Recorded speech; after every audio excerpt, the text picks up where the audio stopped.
Il y avait comme un petit air de rentrée des classes au Conseil régional d'Île-de-France ce vendredi. Une semaine après le deuxième tour victorieux pour la gauche, de nombreux élus faisaient la connaissance de l'institution pour la première fois. Après la séance photo, la maire PS de Courdimanche découvre son cartable de nouvel élu régional. Le book du parfait conseiller régional, donc avec j'imagine tout l'organigramme, l'écharpe de conseiller régional, voilà, qui est donc, parce que vous savez que je suis maire de Courdimanche aussi, qui n'est donc pas tout à fait la même que celle de maire, voilà, donc je vais regarder comment est-ce qu'on la met, je vais pouvoir dans la mallette m'imprégner de tous ces documents. Et après avoir rangé son cartable, direction l'hémicycle. Une assemblée qui compte de nombreux ténors, de Valérie Pécresse à Chantal Joanneau, en passant par Julien Drey ou Cécile Duflot.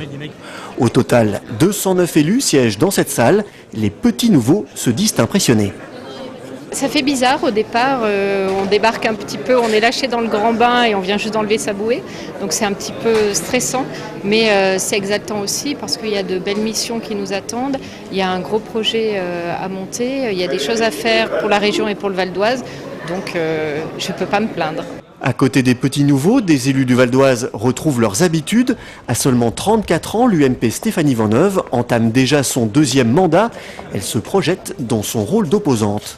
La majorité a quand même changé puisque l'UMP maintenant c'est 58 élus contre 26 dans le mandat précédent. Et puis si on regarde un peu, on voit que le groupe socialiste est 60 élus. Le groupe vert, je n'ai pas fait le calcul, mais enfin bon, c'est beaucoup plus fragmenté.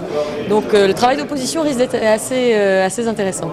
Sans surprise, le socialiste Jean-Paul Huchon a été réélu à la tête de la région Île-de-France. Un président qui, en raison de la réforme des collectivités territoriales, ne siégera pas 6 ans, mais 4 ans. Je crois que ça va être une assemblée très différente, dont le mandat peut être plus court, et donc nous allons aller le plus vite possible. Jean-Paul Huchon a annoncé qu'il lancerait 4 grands chantiers dans l'année.